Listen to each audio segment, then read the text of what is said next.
Hello, everyone, and welcome to the Visualizing War and Peace podcast. My name is Otilia Meden, and I'm one of the student researchers at the Visualizing Peace project here in St. Andrews. Today's conversation is the second episode in the series that I'm doing on the connections between love, care, and peace in our society. Following on from the first episode with Dr. Roxani Cristalli, I'm inclined to ask communities outside of conventional academia what they think about these concepts. And therefore, I have invited Jonathan Fisher, who's a founding member of the Sadvidya Foundation, to join in on the conversation and offer insights into what love, care, and peace mean. Jonathan, alongside fellow members of the Sadvidya Foundation, work for preserving ancient Eastern teachings of yoga philosophy that at its core aim to promote peace and inner happiness for all humanity. This is of interest to me because I studied yoga and yoga philosophy about 3 years ago and became a yoga teacher, whereafter I started studying here in St. Andrews. And I realized this big gap there is between the ancient wisdom of particularly what peace is, compared to the more academic studies of peace. And within this research project, I have focused on the interconnectedness between internal and external peace, which are concepts alongside the human acts of love and care that we will explore in today's episode. A big welcome to you, Jonathan, and I'm very happy that you're taking your time to chat with me today. Thank you, Otilia. It's a pleasure to be here and speak about these ideas that are close to our heart. Thank you. So I will go ahead and jump into the first question. In what ways do you think that love and care connect to peace? So I tend to be, when I get asked a direct question, I tend to be quite analytic. And maybe it's my training in philosophy as well. So I need to start with concepts and sort of unpack them and then look to how we can answer. Yeah, this question, and as your introduction explained, you're looking to try and get closer and closer to understand what this concept of peace is. And that's what this question is really begging. I think the answers are embedded in our perception of what these concepts are. These are very big concepts. And so if we start with the concept of peace, I think we can look at peace in one of two ways. We can look at it as the absence of something, and we can look at it as the presence of something. And if we go to the positive definition of that, I think it may lead us into metaphysical spheres and discussions fundamentally or at its depth. So I'm not sure that defining peace as the presence of something will be very productive for our conversation. It moves from a feeling of calmness to a feeling of tranquility, which is maybe more broader. And as I said just before, moving into a metaphysical experience. And I'm happy to speak about that, but I don't think, as I say, for the purposes of this question, I don't think it's where we need to go. I think that, especially when we're speaking under an academic umbrella, I think it's going to be easier to speak about peace as the absence of something. And without being too detailed or structural about it, I think we could all probably agree that peace is the absence of conflict or violence. And so in that regard, the question really is what causes violence or conflict. I don't think we need to go into the definition of those. I think those are generally accepted. There's enough common ground on what constitutes violence or conflict. All of the ideas that I'm sharing with you are ideas that have been communicated to Sadvidya from its lineage of wisdom, which has come through an organization called Parati Yoga Dharma, which has been given articulation by a yogi by the name of Dr. Shankarnarayana Joyce, whose book I know you're familiar with, The Introduction, Sacred Tradition of Yoga. So all of these concepts are in some way dealt with in this text and in many different texts in the yogic lexicon or the yogic canon. And it all really starts with a fundamental first principle in yogic philosophy, which is what all beings are looking for, essentially. So the first principle in yogic philosophy is that all human beings, and indeed all beings, are looking for as much happiness and as little misery as possible. And they're basically managing their life, trying to protect the happiness they have, increase it, and to reduce the chances of unhappiness or misery or pain. It's a very simple equation that every being is basically trying to manage. And having studied philosophy for several years, when I came across this rather simple first principle, I was taken aback at how simple it is, and at least from my experience, how unarguable it is. It seems to be a very solid first principle. And the definition of violence, in some ways, is something that disturbs a being's ability to experience happiness or promotes its experience of misery or suffering or pain. This is really the definition of violence or conflict in some ways. So having established that all beings, and let's stick to the sphere of human beings at the moment, because I think the human beings are the ones creating the most problems and the most violence and the most conflict in this world. The flow of logic or sequence is very clear in yogic philosophy.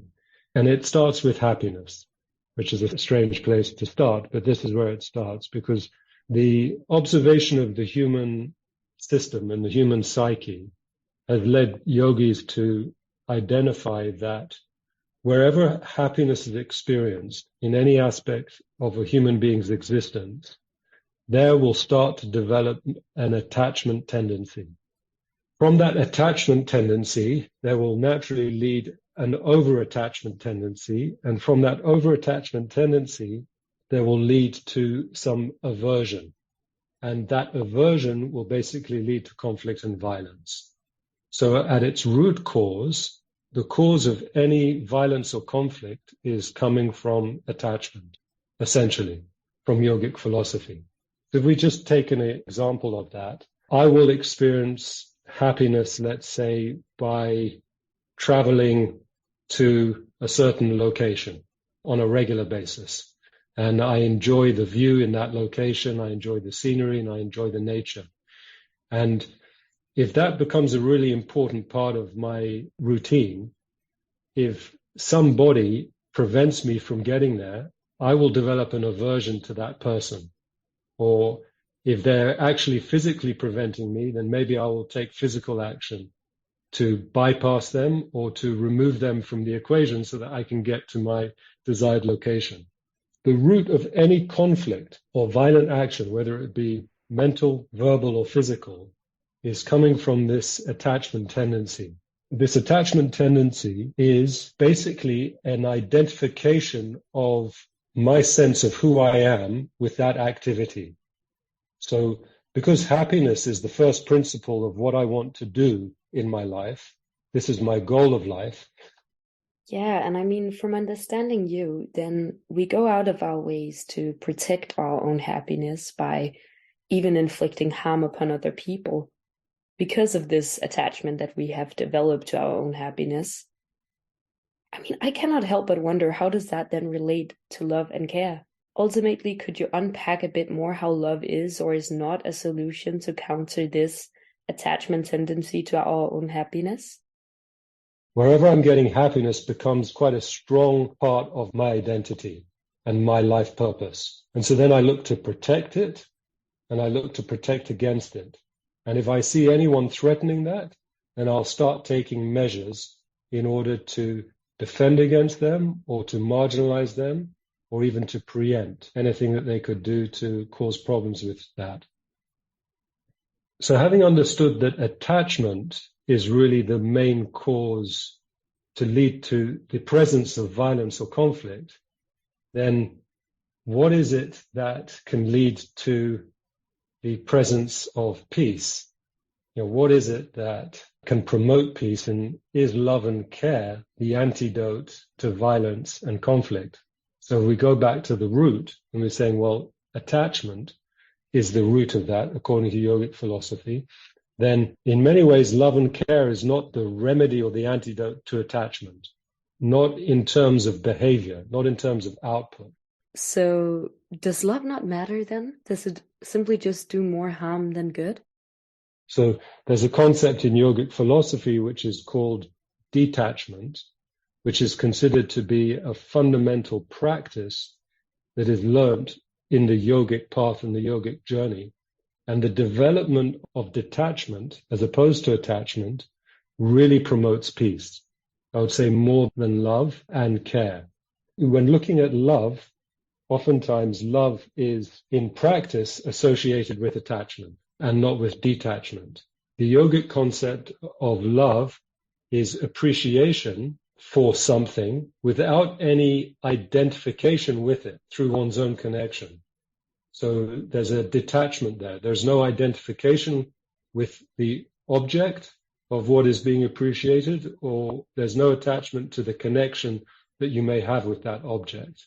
So this is actually very difficult unless there's a new approach which is developed in the human being. And that new approach is sparked, if you like, or it's catalyzed by the experience of what we call sometimes inner happiness, a happiness that can be experienced without any connection to an external object. And the practice of meditation is designed in order to open the door to that experience. Opening the door to that experience, if it's the spectrum, by beginning to experience that, it begins to promote the fitness in the system to develop a detached approach towards one's worldly affairs.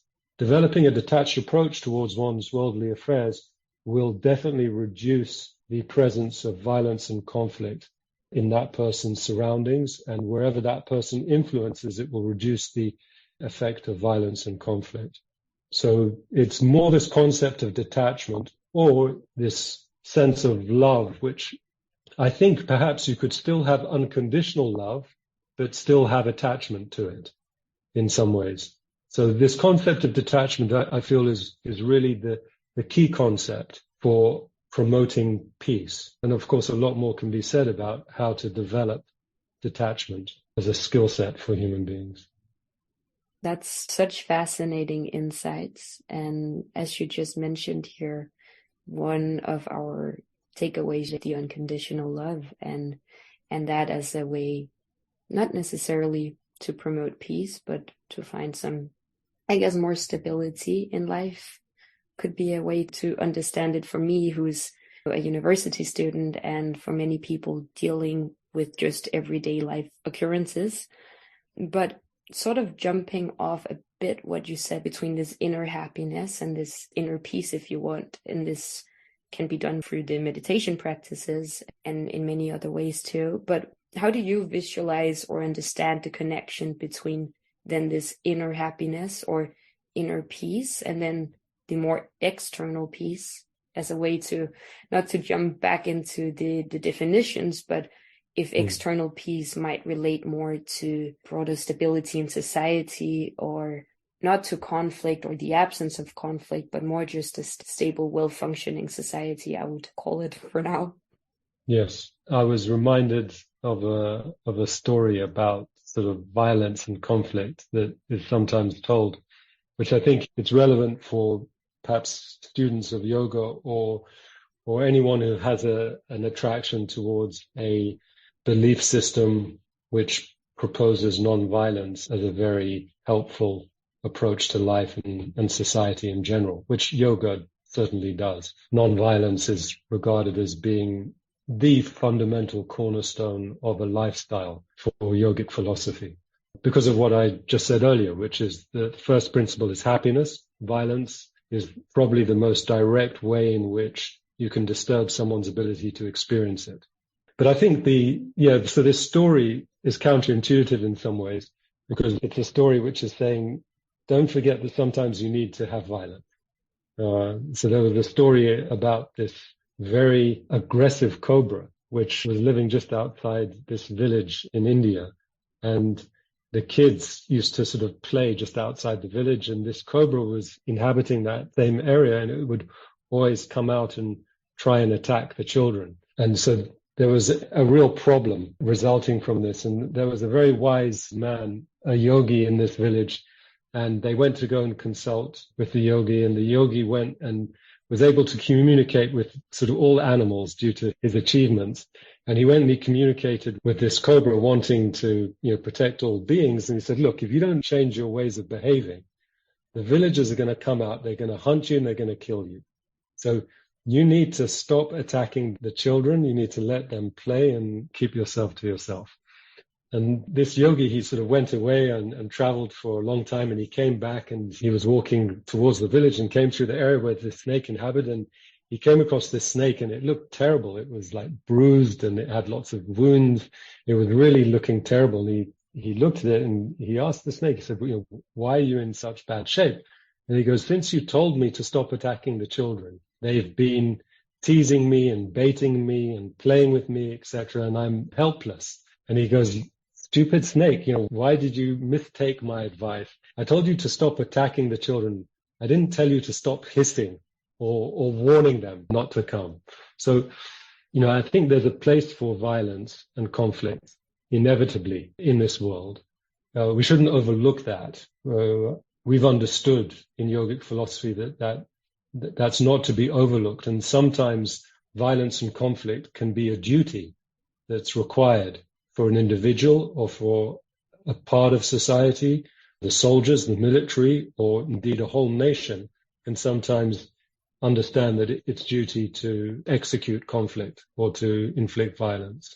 And indeed, violence and conflict is a part of nature. And yogic philosophy is in some ways modeling itself on natural laws, understood at depth. To address this relationship or connection between inner peace and outer peace, the first thing for me is to understand that the issue with this is that inner peace for us tends to be quite transitory. It's transient. So I may experience on Sunday, when I've got no work pressures and I've got a very free schedule and I've got lots of time, etc., I may experience, due to whatever it is I'm doing on the Sunday, a degree of calmness and tranquility. And as a result of that, I may be very relaxed. And I think we can all turn around and say that when we're very relaxed, we tend to be less aggressive, we'll tend to be less defensive, we'll be triggered less because we're very relaxed. And if you take that principle of relaxation to a deeper and deeper and deeper state of relaxation, then our interest or willingness or ability to enter into violence or conflict reduces tremendously. If you take, for most people, the most extreme state of relaxation, which is sleep, when you're asleep, you're going to cause no problems to people, generally speaking. So we can definitely understand that there is a connection between relaxation, and as we extend relaxation into something deeper and deeper, without even going into sleep, that goes into sort of inner states of calmness or bliss. As you extend that, then certainly there will be less of an inclination to be involved in violence and conflict. The issue here is that will be temporary. On the Monday, when I'm at work and I'm short of time and it was hard to get to work and there was someone cut me off in the road, then I might get triggered because then I'm not feeling calmness. Then I'm late for work, someone annoyed me and then someone actually cut across me in front. I may then get triggered. It can be perhaps not such an effective tool for really promoting the sort of stability that you were alluding to in terms of your question around this topic. Okay, so to circle back a bit then, if we wish to extend our own inner states of peace to reduce conflict and thereby enhance peace in wider society, how do we do that? I mean, as a young university student, this so-called state of inner peace seems rather difficult to find. And as you said as well, it is susceptible to change. And I wonder if you could share a bit more about where we start. However, what I would say is the following, that in yogic philosophy, there's this concept called realization, which is an experience which can be defined in different ways, and it is defined in many different ways. For the purposes of this talk, it could be perhaps best defined as an experience of who you are without any connection to this external world, this body being the external world as well. So perhaps in religious terms, you could say it's the experience of one's soul or one's spirit. In even more religious terms, you could say it's the experience of that soul or spirit connected with the universal soul or spirit. This experience of realization leads to a totally different approach to this external world.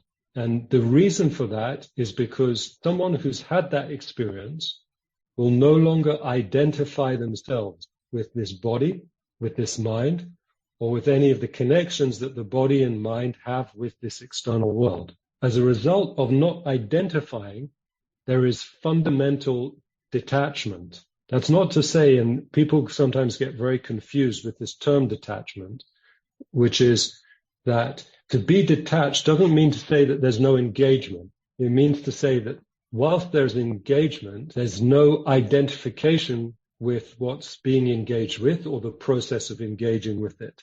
So someone can be realized and can be very active, can be very engaged with worldly affairs, and yet they won't get triggered into violence or conflict. But like the snake in the story, they'll hiss, meaning at times they will manifest anger, they may even manifest violence, but they won't be doing it from a triggered place.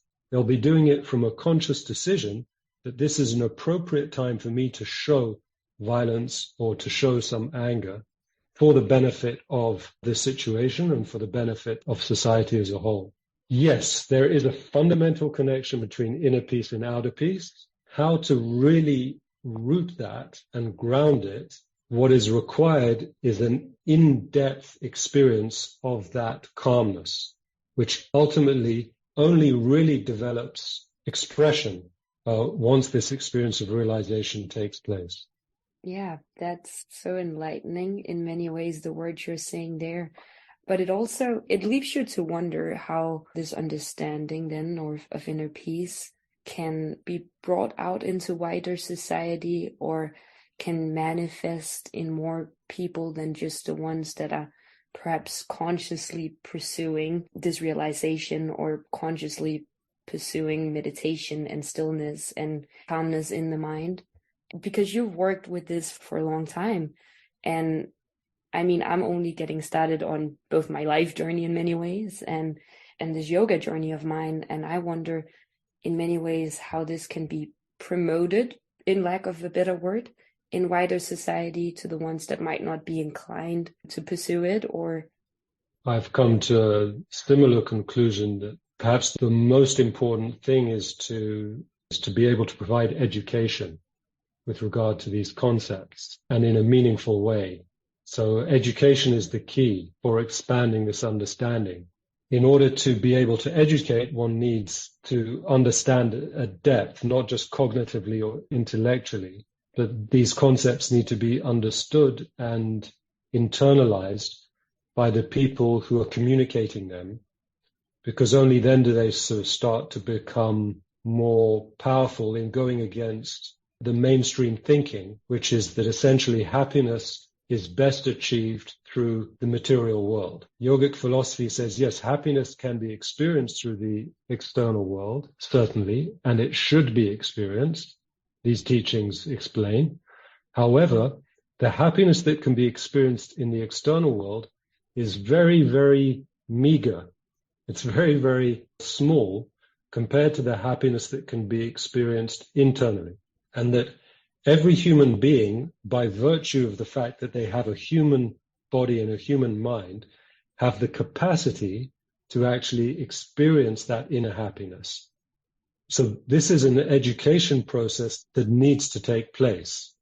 And it's made more tricky by the fact that any education in some ways is to do with timing. Meaning if someone's not ready to hear or interested to hear about something, then it's in some ways a waste of time to educate them. I would say the difference with that is the education a parent provides a child. And in that regard, every parent has a duty to understand these ideas and principles and to communicate them to their children from a very young age, both through their words and through their actions. And this is perhaps the most important way. We start on a very small, just making sure that we educate our children according to these terms, then this will naturally expand in an organic way. If you take an organization like Bharati Yoga Dharma in India or Sadvidya Foundation, etc., we're an organization that are trying to educate people around these concepts. And the most important thing in creating an environment in order to do that is to find the right timing. with someone who's expressed some interest into doing it. So the default education, I believe, has to take place at the home between the parents and the children. And then at a certain point, at a certain stage in their youth or adulthood, a person will be drawn to understand more and will try and find an authentic way to understand these concepts in more depth. It is important, however, that this is not an approach for the elite or a very small section of society that has a capacity for these practices. This is a very human approach. It's very natural. It's as natural as sleeping or eating. Our problem is that as a society over many generations, we've become habituated to not exercising this aspect of our being. And so it requires some time to get it working again. But it is fundamentally a natural human reflex and ability and fitness. There's so much more to say, but I think your finishing point here is a beautiful way to end this conversation with as much insight as you've given, and with all these concepts to start wrapping your head around, and to utilize the conversations that we will continue on having about both, perhaps more about the inner happiness and the inner calmness as a way to transcend this love that is in the universe and that is available to us as human beings. I'm just very grateful for you sharing these words with me today and having this conversation as a way to, well, it feels like a small step to take in the right direction, and education for sure, I agree, it seems like a fundamental way to slowly work our way towards a more peaceful state of mind and a more peaceful state of human beings, like of all humankind. Yes. So if you have any final words, or perhaps that people know where they can find you, and we'll of course also link to that in the show notes and everything. I'd like to thank you for your initiative in this podcast and for your interest in yogic philosophy. It's very important that young people express and ignite their interest and deepen their knowledge in these matters. And that's the purpose for this organization, Sadvidya Foundation, to facilitate it. So thank you for your invitation. And as you mentioned, small steps are the best steps to take.